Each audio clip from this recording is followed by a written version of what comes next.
La notion de temps est parfois totalement contre-intuitive. Et pour vous en faire la démonstration, aucun besoin de faire appel à Einstein et sa théorie de la relativité.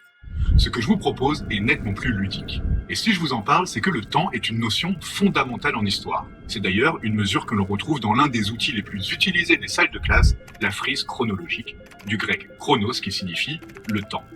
Voici donc notre frise qu'on va simplement graduer de moins 5000 à nos jours. Et pour commencer, ajoutons quelques dates. Abraham Lincoln est mort en 1865. Le télégraphe, l'ancêtre du fax numérique, est breveté en 1843.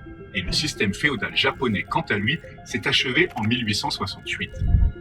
Je sais que toutes ces dates n'ont rien à voir, mais ce que l'on peut dire avec certitude, c'est qu'il y a une période de 22 ans très exactement, durant laquelle un samouraï aurait pu envoyer un fax au président américain.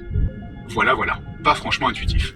Idem, si la création de McDonald's se situe approximativement ici et que la construction des pyramides égyptiennes se trouve là, où placeriez-vous le règne de Cléopâtre?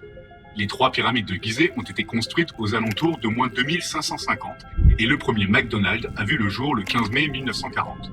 Quant à Cléopâtre, elle a régné jusqu'en moins 30. Elle est donc plus proche de McDonald's de 500 ans, quand même.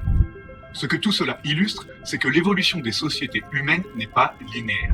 On l'a vu avec le mécanisme denticitaire, il arrive parfois que la technique et le savoir-faire prennent du retard. Mais l'inverse est tout aussi vrai, notamment avec l'émergence de l'industrialisation qui a transformé rapidement et de manière radicale notre rapport au monde et à l'histoire. Par exemple, le premier vol des frères Wright, qui n'a duré que 59 secondes, a eu lieu en 1903. Et 66 ans plus tard, c'est-à-dire rien sur notre frise, Apollo 11 atterrissait sur la Lune. En d'autres termes, lorsque le grand-père de Neil Armstrong est né, l'humanité n'avait pas encore été capable de décoller du sol, ne serait-ce que quelques secondes. Ce que l'on peut constater, c'est qu'au fil du temps, ce sont différentes réalités qui se succèdent. Et parfois, il arrive que ces réalités cohabitent, ce qui donne ce sentiment d'anachronisme.